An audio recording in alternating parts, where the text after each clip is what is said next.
పూర్తిగా సత్యం. ఈ వ్యాఖ్యలకు నేను కట్టుబడి ఉన్నా. దీని మీద నా మీద ఎటువంటి చర్యలు తీసుకున్నా నేను ఎదుర్కొంటా. మీరు తిరుపతిలో ఉండి మాట్లాడుతున్నారు, పవిత్రమైన వెంకటేశ్వర సన్నిధిలో ఉండి మాట్లాడుతున్నారు, ఒక తిరుపతి చైర్మన్ గురించి మాట్లాడుతున్నారు, గుర్తుపెట్టుకోండి. మీరు బ్రహ్మనాయుడు గారు ఒక నిమిషం, రఫీ గారు మీరు కొంచెం ఆగండి. మీరు మాట్లాడారు తప్పులే చెప్పారు. కాసేపు ఆగండి, పెద్దవారు కొంచెం హుందాతనాన్ని ప్రదర్శించండి. కొంచెంసేపు ఆగండి. మీరు మాట్లాడారు, నేను మాట్లాడానా? మీరు అన్ని తప్పులు చెప్పారు. మీ తప్పులకి ఏమన్నా నేను అడ్డుపడ్డానా? ఆగండి కాస్త. కేసులో పెద్దవారు. నేను అడుగుతున్నాను, అది మీరు చెప్తే ఎలా చెబుతుంది? ఇప్పుడు రేపొద్దున టీడీపీ వాళ్ళు జనసేన వాళ్ళు వచ్చి వైసీపీకి చెందిన ఒక మాజీ ఎమ్మెల్యే మాజీ మంత్రి జగన్మోహన్ రెడ్డి గారిని చండాలంగా తిట్టాడు, మేమే సాక్ష్యం అంటారు, అది చెల్లదు. బ్రహ్మనాయుడు గారు, జనసేన పార్టీ వాళ్ళు పవన్ కళ్యాణ్ గారి సిఫారసు తీసుకెళ్లడం నిజం.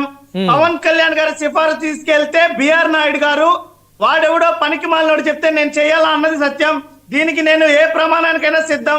శ్రీవారి సన్నిధిలో నేను అనలేదని చైర్మన్ గారు ప్రమాణం చేయగలుగుతారా? నేను చేస్తా.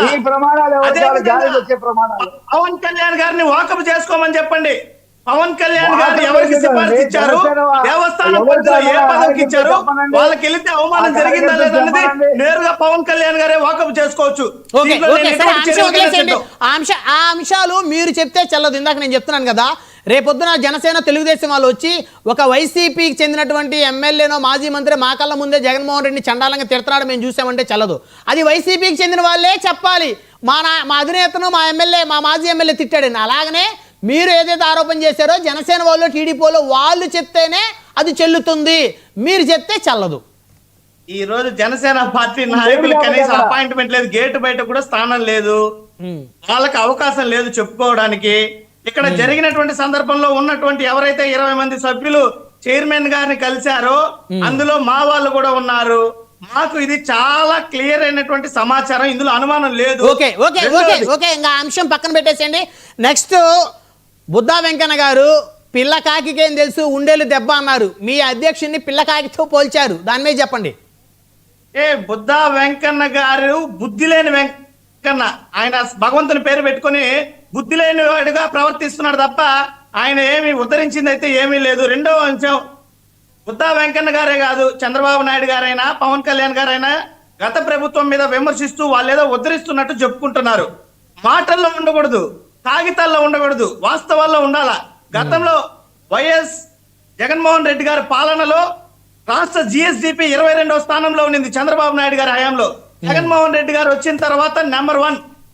అది జగన్మోహన్ రెడ్డి గారి పాలన. తలసరి ఆదాయంలో చంద్రబాబు నాయుడు గారి పాలనలో 17వ స్థానంలో ఉంటే జగన్మోహన్ రెడ్డి గారి హయాంలో 9వ స్థానంలోకి వచ్చింది. అదే విధంగా ప్రభుత్వ ఉద్యోగాలు ఏదైతే చంద్రబాబు నాయుడు గారి హయాంలో పట్టుమని 35,000 ఉద్యోగాలు ఇవ్వలేదు, అదే జగన్మోహన్ రెడ్డి గారు అధికారంలోకి వచ్చాక 2,13,000కు పైగా పర్మనెంట్ ప్రభుత్వ ఉద్యోగాలు ఇచ్చారు జగన్మోహన్ రెడ్డి గారు. అదే విధంగా చంద్రబాబు నాయుడు గారి హయాంలో వ్యవసాయ రంగం 27వ స్థానంలో ఉంటే జగన్మోహన్ రెడ్డి గారి హయాంలో 6వ స్థానంలోకి వచ్చింది. అదే విధంగా పరిశ్రమల వృద్ధి రేటులో చంద్రబాబు నాయుడు గారి హయాంలో 27వ స్థానంలో ఉంటే జగన్మోహన్ రెడ్డి గారి హయాంలో 3వ స్థానంలోకి వచ్చింది. ఈజ్ ఆఫ్ డూయింగ్ బిజినెస్ లో నెంబర్ 1 జగన్మోహన్ రెడ్డి గారి హయాంలో. అదే విధంగా రైతులకు రైతు భరోసా కేంద్రాలు, ఈ రకమైనటువంటి రైతు సంక్షేమ కార్యక్రమాలు జగన్మోహన్ రెడ్డి గారు తీసుకొస్తే అది విధ్వంసమా?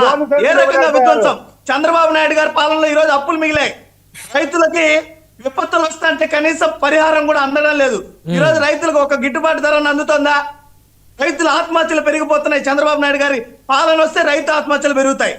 ఇదే ఎవరిది అసలైన విధ్వంసం? పవన్ కళ్యాణ్ గారు ఏదో తెలుగుదేశం పార్టీ కార్యాలయం నుంచి వచ్చే స్క్రిప్ట్ ను చదవడం కాదు, గణాంకాలు తెలుసుకోవాలా, గత ప్రభుత్వం తాలూకా అభివృద్ధిని తెలుసుకోవాలా. అవేమీ లేకుండా ప్రజలకి అబద్ధాలే చెప్తా తెలుగుదేశం పార్టీ ఇచ్చిన స్క్రిప్టే చదువుతానంటే ప్రజలు సిద్ధంగా లేరు. బ్రహ్మనాయుడు గారు, వాస్తవాలు తెలుసుకోవాలా. ఈ రోజు రాష్ట్ర తలసరి ఆదాయం పరిస్థితి ఏంది, రాష్ట్రంలో రైతుల పరిస్థితి ఏంది, యువకుల పరిస్థితి ఏంది, మహిళల పరిస్థితి ఏంది, లా అండ్ ఆర్డర్ పరిస్థితి ఏంది, ఏ విషయంలో అయినా ఈ ప్రభుత్వం సరైనటువంటి పాలన చేస్తుందా? అసలు బుద్ధా వెంకన్న గారు మాట్లాడుతున్నారు, ఆయన ఒక బీసీ నేతగా చెప్పుకుంటారు. తెలుగుదేశం పార్టీ కూటమి మేనిఫెస్టోలో బీసీలకు ప్రత్యేక రక్షణ చట్టం తెస్తా అన్నారు. బుద్ధి లేని వెంకన్న ఆ చట్టం గురించి అడగడా? బీసీలకు 15,000 ఖర్చు చేస్తాం 15,000 కోట్లు ఖర్చు చేస్తామని కూటమి మేనిఫెస్టోలో ఉంది. బుద్ధి లేని వెంకన్నకు అవి తెలీదా? ఈ బుద్ధి లేని వెంకన్న ప్రభుత్వము అధికారంలో ఉన్నప్పుడు ఒకలాగా, వాళ్ళ పార్టీ ప్రతిపక్షంలో ఉన్నప్పుడు ఒకలాగా బుద్ధి ప్రదర్శిస్తాడా? అలాగే సురేష్ గారు, ఇంకా సమయం ఉంది, ప్రభుత్వం ఇంకా 3.5 సంవత్సరాల కాలం ఉంది కాబట్టి మాట్లాడాడు.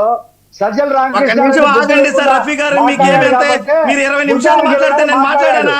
కనీసం ఒక్క నిమిషం, రఫీ గారు, ఒక్క నిమిషం. మీకు సరే, సజ్జల గారు కాదు, సురేష్ గారు, సజ్జల రామకృష్ణారెడ్డి గారు రప్ప అనే పదానికి కొత్త అర్థం చెప్పాడు. ఆయన పచ్చి అబద్ధాలు మాట్లాడుతుంటే నేను అడ్డుపడ్డాను. ఓకే దయచేసి ఆగాలి. రఫీ గారు ఒక నిమిషం. సురేష్ గారు, సజ్జల రామకృష్ణారెడ్డి గారు రప్ప అనే పదానికి కొత్త అర్థం చెప్పారు. అది మీ పార్టీ డిక్షనరీలో రాశారా ఏంటి?